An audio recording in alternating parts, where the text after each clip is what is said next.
லாஸ்டா ஒரு வீடியோ நான் பதிவிட்டு இருந்தாங்க. அதாவது யூடியூபர்ஸ் நிறைய பேர் மாடி தோட்டம் போடுற வீடியோஸை குறைச்சிட்டாங்கன்னு. அதுக்கு நல்ல வரவேற்பு இருந்தது. நீங்க என்ன தினம் தினம் வீடியோ போட சொல்லி இருந்தீங்க. தினம் தினம் வீடியோ போடலாம், நம்மளுக்குன்னு கண்டென்ட் இருக்கணும், மாடி தோட்டத்துக்குன்னு ஒரு முக்கியத்துவம் கொடுக்குற வீடியோஸா இருக்கணும், நீங்களும் அதை ரசிச்சு பார்க்கணும். இந்த மாதிரி நிறைய விஷயம் இருக்கு. நானும் முயற்சி பண்ண பாக்குறேன். ஏன் அப்படின்னா தென்மேற்கு பருவமழை இருக்கு பாத்தீங்களா, அது முன்கூட்டியே தொடங்கிட்டு இப்போ நேத்து நைட்ல இருந்து சென்னையில மழைங்க, பயங்கரமான மழை அப்படின்னு சொல்லலாம். இப்பவும் வானம் மேகமூட்டமா தான் இருக்கு. ஸோ இந்த தென்மேற்கு பருவமழை முன்கூட்டியே தொடங்கிட்டதுனால இந்த சித்திரை பட்டம் ஒரு ஜூன் எண்டு வரைக்கும் போகும். இருந்தாலும் ஒரு சில காய்கறிகளை நான் கிளியர் பண்ணலாம் அப்படின்னு சொல்லிட்டு பாக்குறேன். Hi friends, welcome back to my channel Rajagowthaman. இன்னைக்கு பதிவுல நீங்க அறுவடைக்கு, அதாவது சித்திரை பட்டத்தோட முடிவுல அறுவடைக்கு தயாரா இருக்க காய்கறிகளை தான் பார்க்க போறீங்க. இருந்தாலும் இதுல நம்ம மேற்கொண்டு ஃபர்தரா காய்கறிகளை வளர்த்து கொண்டு போகலாம். வீடியோ ஸ்கிப் பண்ணாம பாருங்க, ரொம்பவே யூஸ்ஃபுல்லா இருக்கும். உங்ககிட்ட சொல்றதுக்கு நான் எதுக்குமே வெக்கப்பட மாட்டேன். நான் ஒரு பெரிய லாங் ட்ரிப் போறேங்க. அதாவது நாளைக்கு காலையில கிளம்ப போறேன். அப்படி இருக்கும்போது ஒரு 5 நாள் கழிச்சுதான் நான் வருவேன்னு வச்சுக்கோங்களேன். அப்ப இந்த கிருணி பழம்லாம் வாடிடும்ல, கொடி வாடிட்டு ஆல்மோஸ்ட் படுக்கிற ஸ்டேஜ்ல தான் இருக்கு. கீழே பழம் விழுந்தா என்ன ஆகும்? 5 நாளைக்கு அடிக்கிற மழையில இதை காட்டுங்க, கட் பண்றத சேறு இதுல சேர்ந்துரும், மண்ணு உளுந்துரும், இந்த மாதிரிலாம் நிறைய இருக்குல்ல. அதனால இந்த கிருணி பழங்கள்லாம் நான் ஒவ்வொன்றா அறுவடை பண்ண ஆரம்பிச்சிருக்கேன். ஏற்கனவே ஊருக்கு போனேன் பாத்தீங்களா. அப்ப போயிட்டு 3 நாள் கழிச்சு பார்த்தா இந்த கைப்பிடி சேறு இருக்கு பாத்தீங்களா, இதுலதான் ஒரு கிருணி பழம் 2 ஏதோ இருந்தது. பார்த்தா கிருணி பழமே காணோம். நல்லா இவ்வளவு பெருசு இருந்தது, காணோம். அது மேபி காத்துல ஆடி அந்த பக்கம் காலி நேரத்துல விழுந்துருச்சா, இல்ல இதுக்குள்ளேயே எங்கேயாவது விழுந்து எங்கேயாவது உருண்டு ஓடிடுச்சான்னு தெரியல. இது எதுவுமே பழுக்கல. இப்போதைக்கு நான் சொல்லிடுறேன் உங்ககிட்ட.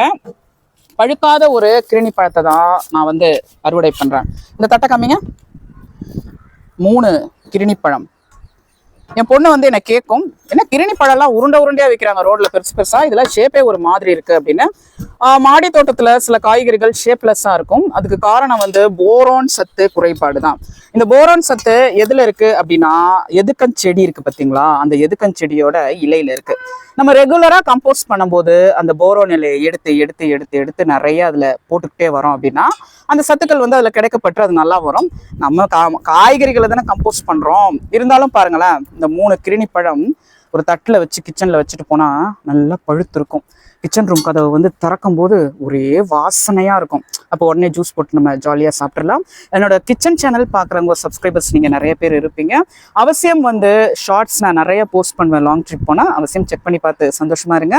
இப்போ கிருணி பழத்துக்கு அப்புறம் நம்ம இங்க கொஞ்சம் வெங்காயம் இருக்கு, அதை நம்ம அறுவடை பண்ணுவோம். இப்ப மழை வருதேன்னு நான் இந்த வெங்காயத்தை எடுக்கல. இது பாருங்க, அது 1 வச்சோம், அது 4ஆ மாறி அழுவியே போச்சு. அது வரைக்கும் நான் அறுவடை பண்ணாது இருக்கேன். அதே மாதிரி இதை காமிங்க. இது 1 பாருங்க, இது 1 4ஆ. இது அழுவி போற ஸ்டேஜ்ல இருந்ததை நான் சும்மா சொருவி விட்டேன். அதுல பார்த்தா வெங்காயம் வந்தது. அதே மாதிரி இங்கே காமிங்க. இதுல பாருங்க, இது இப்பதான் வருது, நான் எடுத்துட்டேன் போல இருக்கு. ஸோ இதை கிளியர் பண்ணுவோம். நம்ம மொத்தம் சின்ன வெங்காயம் 1 வச்சோம், நம்மளுக்கு 4 8 கிடைச்சிருக்குது. இனிமே வைக்கலாமான்னா பருவமழை தொடங்கிடுச்சுல்ல, அழுவி போயிடும் வெங்காயம். அதனால வைக்க வேணாம். இதை நம்ம கிருணி பழத்துல வச்சுப்போம். இதான் காட்டு.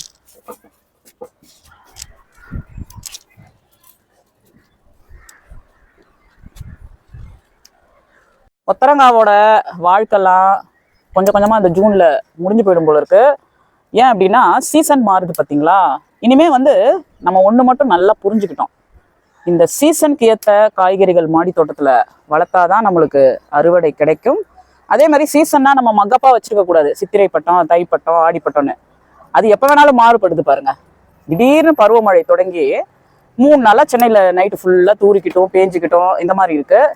அதனால அந்த பருவமழையை பார்த்துக்கிட்டு, நியூஸ் சேனல் பார்த்துக்கிட்டு, அதுக்கேற்ற மாதிரி நம்ம செடிகள் வளர்க்க வேண்டியதா இருக்கு. இந்த கொத்தரங்காவை பொறுத்த வரைக்கும் அப்படியே வாங்க, அது நாற்றுகளா பிடுங்கி வச்சு நான் வளர்த்தது தான். ஒரு தடவை சொல்லியிருப்பேன், நாற்றுகள் வச்சா வரது இல்லைன்னு. ஏன் இப்போ வருதுன்னா, ஒரு வாரத்துக்கு ஒரு தடவை ஒரு சாரல் மழை பெய்யுது இல்ல, அதுல அந்த கொத்தரங்காய் நாத்து பிக்கப் ஆயிடுது. நம்ம சொல்றது சிலது நடக்க முடியுது. இதை காட்டுங்க. இது பிடுங்கி வச்சது தான் அந்த கொத்தரங்காய். ஸோ என்ன சொல்ல வரேன் அப்படின்னா, அந்த மழையில எப்பேற்பட்ட செடிகளும் செமையா வளர்ந்துரும். அதனால இந்த கொத்தரங்காய் நாத்தை பிடுங்கி வச்சாலும் வளர்ந்துருது. அந்த மழைக்காக காத்திருக்க விவசாயிங்க மாதிரி நம்ம வந்து காத்திருக்கணும் போல இருக்கு. மழை வருதா அப்ப நாற்றுகளை மாற்றி வைப்போம், மழை வரலையா நாற்றுகளை பிடுங்கி வைக்க வேணாம், அப்படியே தொட்டியோட வச்சிடலாம். கொத்தரங்காவை பொறுத்த வரைக்கும் நான் சொல்றேன். அதே மாதிரி இது பாருங்க, இந்த ஒரு கொத்தரங்கால சைடு கீழெல்லாம் நிறைய வருது பாருங்க. இந்த மாதிரி வந்தா இருக்கிற கொத்தரங்காய் ஒழுங்கா வராதுன்னு சொல்லுவாங்க. ஆனா ஒரு சப்ஸ்கிரைபர் சொன்னாங்க இது ஒரு நாட்டு வெரைட்டி, அதெல்லாம் அது மாதிரி கட் பண்ணாதீங்க. ஆனா நான் அந்த சக்கஸ்லாம் கட் பண்ணிடுவேன். மற்ற செடியில எப்படி தக்காளி செடியில எல்லாம் சக்கஸ் வருதோ அதே மாதிரி இந்த கொத்தரங்காலையும் வரும். இது ஒரு கொத்தரங்காய் இருக்கு பாருங்க.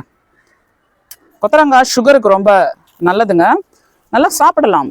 இதுல ஒரு கசப்பு தன்மை வரும், அது மட்டும் நம்மளுக்கு ஒரு மாதிரி இருக்கும். ஐயோ என்னடா கொத்தரங்காய் கசக்குது அப்படின்னு. அதாவது கேரட்டோட போட்டுடலாம், வெள்ளரிக்காவோட போட்டுடலாம். ஐயோ வெள்ளரிக்காவோடவா? வெள்ளரிக்காவோட எப்படி போடுறதுன்னா கூட்டுல சொல்றேன். வெள்ளரிக்காவை நல்லா வெட்டி தோல் சீவி கூட்டுல இந்த கொத்தரங்காவை அப்படியே போட்டுறணும். ஏகப்பட்ட காய்கள் இருக்கு, வெட்ட தெரியாம கீழெல்லாம் வேற போடுறேன். நான் சொன்னேன்ல நான் ஒரு லாங் ட்ரிப் போறேன் அப்படின்னு, அதனால சின்னதெல்லாம் கூட நான் வெட்டுறேன். ஒரு மெல்லிசா இருக்கும்ல, இது பாருங்க, இங்க காட்டுங்களேன், இது பாருங்க, இதை கூட நான் வெட்டுறேன். ஏன்னா இது 5 நாள்ல பெருசாயிடும், ஏன்னா இங்க மழை பெய்ய போகுது. அதே மாதிரி கூகுள் வெதர் இருக்கு பார்த்தீங்களா, அதுலேயும் நான் வாட்ச் பண்ணுவேன். சென்னை வெதர் டுடே அப்படின்னு போடுவேன், அதில் வந்து வரும். போன வருஷமும் நான் இந்த ஹிண்ட்டை வந்து சொல்லியிருந்தேன். அப்போ வந்து ஒருத்தர் சொன்னாங்க அந்த கூகுள் வெதரை நம்பவே முடியல, அதில் மழை பெய்யுதுன்னு போட்டிருக்கு ஆனால் வரமாட்டேங்குது அப்படின்னு. அது என்னங்க பண்ணும் பாவம், சேட்டலைட்டு மேலே இருக்குது பார்த்தீங்களா மேகம், அதை வந்து அது பார்த்துட்டு மழை பெய்ய போகுது அப்படின்னு சொல்லுது. மேகம் எங்கேயாவது கலைஞ்சு போயிட்டா என்ன பண்ணோம், நம்ம வந்து கூகுளில் வந்து இப்போ தப்பாக சொல்லுது அப்படின்னு சொல்லிடுறோம். ஸோ அதுதான் இங்கேயும் கொத்தரங்காய் செடி தான். காமிங்க செடியில் எவ்வளோ செழிப்பாக இருக்குது பாருங்க. ஒரே க்ரோ பேக்கில் 9x9 இன்ச்சில் 12x12 இன்ச்சு 3 செடி இருக்குது. எப்படி இது கூட நாற்றுகளாக மாற்றி வச்சது தாங்க. இது நல்ல ஒரு வளர்ச்சி, செமையான வளர்ச்சி. இதுக்கு பின்னாடி இதோ ஒன்று இருக்குது பாருங்க. நாங்கள் இன்னைக்கு தான் கேரட் பொரியல் செஞ்சு முட்டை குழம்பு சாப்பிட்டோம். அது ஏன் சொல்கிறேன்னா, இன்னைக்கு ஒரு நாள் தான் மாடி தோட்ட காய்கறிகளே செய்யலை. செஞ்சிருக்கலாம், அது அந்த கொத்தரங்காவெல்லாம் எடுத்துகிட்டு போனால் செஞ்சுருக்கலாம். நான் என் வாழ்க்கையில் வேற ஒரு முக்கியமான விஷயமா போயிட்டு வந்தேன், அதுவும் உங்களுக்கு சர்ப்ரைஸாக நான் சொல்கிறேன். இப்போ பாருங்கள் அந்த கொத்தரங்காய் எவ்வளோ அறுவடை பண்ணியிருக்கோம். இப்போ திருப்பி இது 5 நாளில் பூ வச்சிருக்கா, காட்டுங்க அதை, இதை காட்டுங்க இதோட வளர்ச்சி. இந்த பூவெல்லாம் என்ன பண்ணோம், அப்படியே வந்து இலையை வெட்டிட்டோம் பாருங்க. இந்த வெட்டலாம் திருப்பி காயாக மாறும், காயாக மாறி ஏகப்பட்டது வந்து வளரும். இப்போ நம்ம அந்த கொத்தரங்காவை போய் வச்சுக்கலாம்.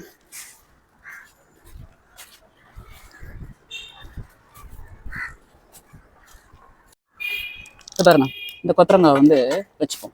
இது சூப்பராக நம்ம இந்த வெங்காயம் இருக்குது பார்த்தீங்களா, அதை சும்மா போட்டு கொஞ்சோண்டு கரம் மசாலா சில்லி தூள் போட்டு பரட்டினா அப்படியே தயிர் சாப்பாட்டுக்கு சாப்பிட்டுடலாம்.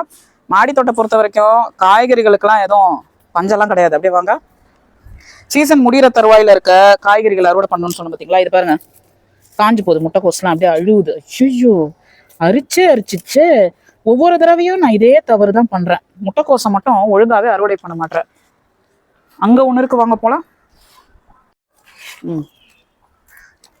இதை பாருங்க, இதை நம்ம எடுப்போம். இது வரைக்கும் 3 முட்டைக்கோசை எப்பா வந்துரு அழுவ விட்டனா, அதில் ஏதோ பீர்க்கங்காய் போகுது. இதை உடைப்போம். ஹெட்டை உடைக்கலான்னு பார்த்தா வேற ஏதோ உடையுது. இவ்வளோ சின்னதாக தான் வரும், ஏன்னா சீசன் முடியுதுன்னு சொன்ன பார்த்தீங்களா.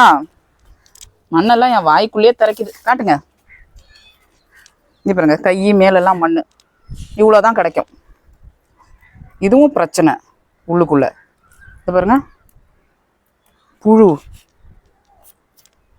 எப்படிதான் இப்படி சீசன் முடியறதுக்குள்ள எப்படியாவது பண்ணிடலான்னு பார்த்தா அதுக்குள்ள புழுலாம் வந்துடுச்சு. கட் பண்ணி தான் போடணும் போல இருக்கு. ஒரு பிரெட்ல கூட வச்சு சாப்பிட முடியாது போல இருக்கு. இங்கே பாருங்க,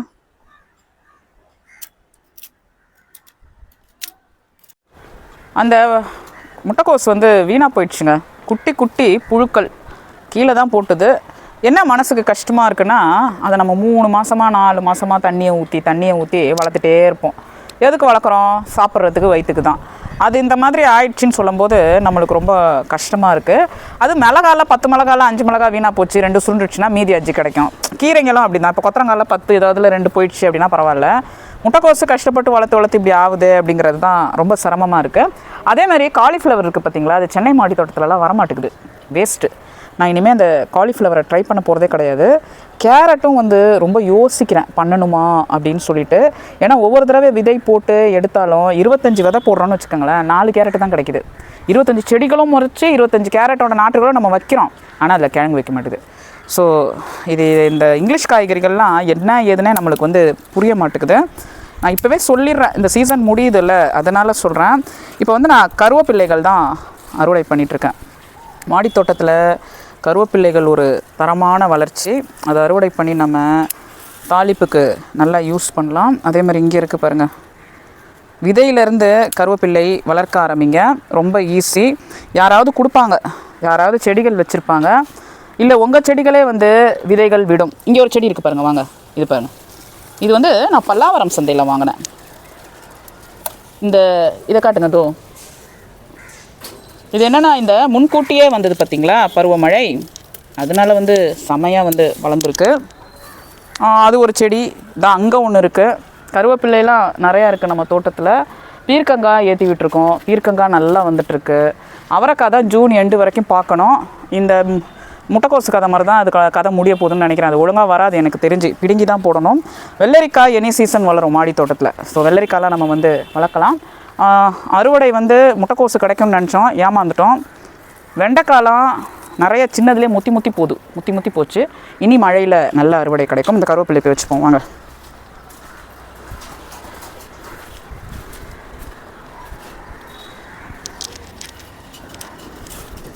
காட்டுங்க. கொஞ்சமாக வெங்காயம், கருவேப்பிள்ளை நிறையா, கொத்தவரங்காய், அப்புறம் கிருணிப்பழம், ஒரு தக்காளி கூட அங்கே ஒன்று இருக்குது பாரு, அதை காட்டு. இதெல்லாம் நான் சொன்ன மாதிரி வெண்டைக்காயெலாம் சின்னதுலேயே முத்தி போகுதுன்னால, அதே மாதிரி தக்காளிகள்லாம் சின்னதுலேயே பழுக்கும். இதெல்லாம் எப்பயோ பிப்ரவரி மாதத்தில் வச்ச தக்காளி, அது வந்து பழுக்க தொடங்கியிருக்கு. காரணம் என்னென்னா வெயில் தான். திடீர்னு வெயில், திடீர்னு மழை. இந்த சீசனெல்லாம் வந்து இதால் பொறுத்துக்க முடியல. சரி, நம்மளோட அறுவடை இதோட முடியுது. இது ஒரு ஷார்ட்டஸ்ட் வீடியோ தான். ஏன் அப்படின்னா, அந்த காய்கறிகளெல்லாம் நான் அறுவடை பண்ணிவிட்டு ஜாலியாக லாங் ட்ரிப் போகலான்னு முடிவு பண்ணியிருக்கேன். அதனால தான் இதை கொண்டு போய் இப்போ ஃப்ரிட்ஜில் வச்சிடலாம், கிருணி பழத்தை மட்டும் வெளியே வைக்கலாம். உங்களை இன்னொரு சூப்பரான ஒரு தோட்டம் வீடியோவில் வந்து சந்திக்கிறேன். மறக்காமல் நம்ம சேனல் சப்ஸ்கிரைப் பண்ணிவிடுங்க, பெல் ஐக்கான் கிளிக் பண்ணி ஆனில் போடுங்க. நான் போடுற வீடியோஸ் உங்களுக்கு நோட்டிஃபிகேஷனில் வரும்.